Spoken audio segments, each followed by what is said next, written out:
ಆಗ್ರಹಿಸ್ತಾ ಇದೆ. ಈಗ ಕಾಲು ತುಳಿತದ ಪ್ರಕರಣದ ಪ್ರಯುಕ್ತ ಸುಮಾರು ಜನನ ಈಗಾಗಲೇ ಸುಮಾರು ಜನದ ಬಗ್ಗೆ ಕ್ರಮ ತಗೊಂಡೈತೆ ಸರ್ಕಾರ.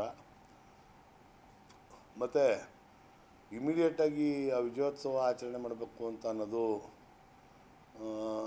ಏನು IPL ತಂಡ ಆದಂಥ ಅದರಲ್ಲಿ ಪಾಲ್ಗೊಂಡಿದ್ದಂಥ ಬೆಂಗಳೂರು ರಾಯಲ್ ಚಾಲೆಂಜರ್ಸ್ ತಂಡದ ಮುಖ್ಯಸ್ಥರುಗಳದು ಮತ್ತು KCSA ಅವ್ರದ್ದು. ಏಕೆಂದರೆ ವಿದೇಶಿ ಆಟಗಾರರುಗಳೆಲ್ಲರೂ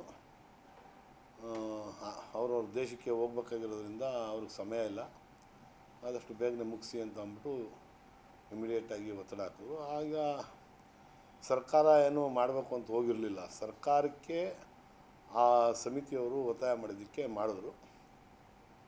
ಈಗಾಗಲೇ ಆ ಸಮಿತಿಯಲ್ಲಿ ಯಾರ್ಯಾರಿದ್ದರೂ ರಾಯಲ್ ಚಾಲೆಂಜರ್ಸ್ ತಂಡದ DNA ಸಂಬಂಧಪಟ್ಟಂಥ ಅಧಿಕಾರಿಗಳು ಅವರೆಲ್ಲರೂ ಈಗಾಗಲೇ ಅರೆಸ್ಟ್ ಮಾಡೈತೆ. ಮತ್ತು ಯಾವುದೇ ಕಾರಣಕ್ಕೂ ಕಾಲು ತುಳಿತದಲ್ಲಿ ಸಾಯಬಾರ್ದಿತ್ತು. ಮತ್ತು ಅಭಿಮಾನ ಇರಬೇಕು, ಪ್ರಾಣಕ್ಕಿಂತ ದೊಡ್ಡದು ಅಭಿಮಾನ ಅಲ್ಲ.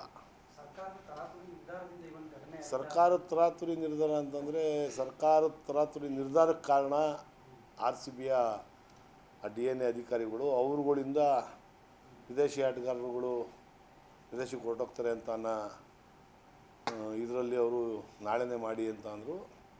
ಸಮಯದ ಅಭಾವ ಇತ್ತು.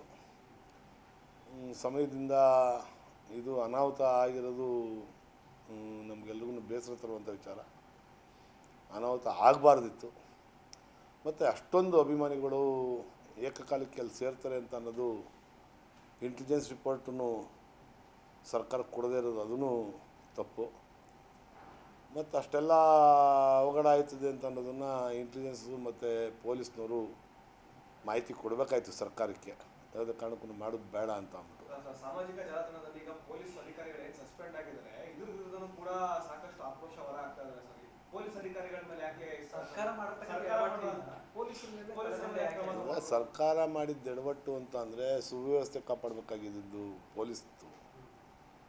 ಮತ್ತು ಪೊಲೀಸ್ನವರು ಮೊದಲೇ ಮಾಹಿತಿ ಕೊಡಬೇಕಾಯ್ತು. ಈ ಥರ ಜನಸಂಖ್ಯೆ ಜಾಸ್ತಿ ಗ್ಯಾದರ್ ಆಗುತ್ತೆ, ವಿಜೃಂಭಣೆಗೆ ಎಲ್ಲ ಕಡೆಯಿಂದನೂ ರಾಜ್ಯಾದ್ಯಂತ ಎಲ್ಲ ಕಡೆಯಿಂದನೂ ಜನ ಬರ್ತಾರೆ ಅಂತ. ಅದು ಪೊಲೀಸ್ನವ್ರಿಗೂ ಗೊತ್ತಿರಲಿಲ್ಲ. ಪಾಪ ಈ ಮಟ್ಟಕ್ಕೆ ಕ್ರೇಜ್ ಐತೆ ಕರ್ನಾಟಕ ರಾಜ್ಯದ ಜನದ ಬಗ್ಗೆ.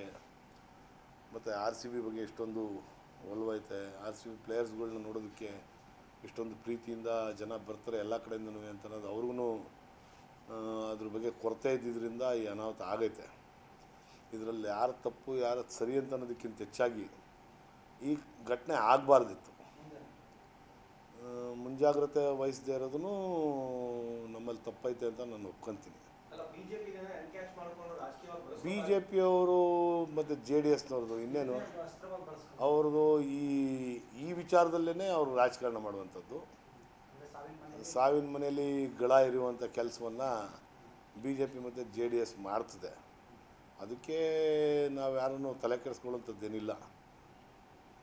ಆಬ್ವಿಯಸ್ಲಿ ಅವ್ರು ಏನು ಮಾಡ್ಬೇಕು ಅದನ್ನು ಮಾಡ್ತಾಯಿದ್ದಾರೆ, ಅದು ಎಲ್ರಿಗೂ ಗೊತ್ತಿರುವಂಥ ವಿಚಾರ. ಜನಗಳನ್ನು ಅದಕ್ಕೆ ಏನು ಸರಿ ಯಾವುದು ತಪ್ಪು ಯಾವುದು ಅಂತ ನಾವು ಯೋಚನೆ ಮಾಡುವಂಥ ಶಕ್ತಿ ಜನಗಳಿಗೂ ಇದೆ. ನಮ್ಮ ಸರ್ಕಾರದಲ್ಲಾಗಿರೋದ್ರಿಂದ ಸರ್ಕಾರಕ್ಕೆ ಪರಿಣಾಮ ಬೀರ್ತದೆ ಅಂತ ಅನ್ನೋದಕ್ಕಿಂತ ಹೆಚ್ಚಾಗಿ ನಮ್ಮ ಸರ್ಕಾರ ಇದ್ದಾಗ ಈ ಘಟನೆಗಳಾಗಬಾರ್ದು ಅಂತ ಅನ್ನೋದು ನಮ್ಮೆಲ್ಲರ ವೈಯಕ್ತಿಕವಾದ ಅನಿಸಿಕೆ.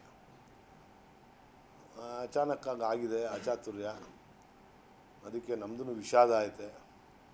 ಸತ್ತಿರ ಏನು ಹುಡುಗರುಗಳು ಇವತ್ತು ಯುವಕರು ಮತ್ತು ಯುವತಿಯರು ಎಲ್ಲ 16 ವರ್ಷ 20-22 ವರ್ಷದ ಒಳಪಟ್ಟ ಯುವಕರುಗಳು ಸತ್ತಿರೋದು, ಯುವತಿಯರು ಸತ್ತಿರೋದು ನಿಜವಾಗ್ಲೂ ನಮಗೂ ಖೇದ ಉಂಟು ಮಾಡ್ತಾಯಿದೆ. ಪಕ್ಷ ನಾಯಕರು ರಾಜೀನಾಮೆಗೆ ಆಗ್ರಹಿಸುವಂಥದ್ದು ಮಾಮೂಲಿ. ಅದು ರಾಜೀನಾಮೆ ಕೊಡುವಂಥ ಅವಶ್ಯಕತೆ ಏನು ಕಾಣಿಸ್ತಾ ಇಲ್ಲ. ರಾಜೀನಾಮೆ ಕೊಡುವಂಥ ಪರಿಸ್ಥಿತಿ ಏನಿಲ್ಲ ಅಂತ ಅನ್ಕೊತೀನಿ. ಏಕೆಂದರೆ ಇದು ಆಕ್ಸಿಡೆಂಟ್ ಅಂತ ಹೇಳಿದ್ರೆ ತಪ್ಪಾಗಲಾರ್ದು. ಅನ್ಎಕ್ಸ್ಪೆಕ್ಟೆಡ್ ಆಗಿರುವಂಥದ್ದು, ಎಕ್ಸ್ಪೆಕ್ಟೆಡ್ ಅಲ್ಲ ಇದು. ಮತ್ತು ಅಷ್ಟು ಜನಸಂಖ್ಯೆಯಲ್ಲಿ ಜನ ಬರ್ತಾರೆ ಅಂತ ಅನ್ನೋದೂ ಯಾರನ್ನೂ ಊಹೆ ಮಾಡಿರಲಿಲ್ಲ. ಎಲ್ಲ ಯುವಕರೇ ಹೆಚ್ಚಿನ ಸಂಖ್ಯೆಯಲ್ಲಿ ಬಂದಿರೋದ್ರಿಂದ ಈ ಅನಾಹುತಗಳಾಗೈತೆ. ಅದಕ್ಕೆ ಮುಂಜಾಗ್ರತೆ ಕ್ರಮ ತಗೊಬೇಕಾಯ್ತು. ಅದು ಪೊಲೀಸ್ನವರು ಮತ್ತು ಇಂಟೆಲಿಜೆನ್ಸ್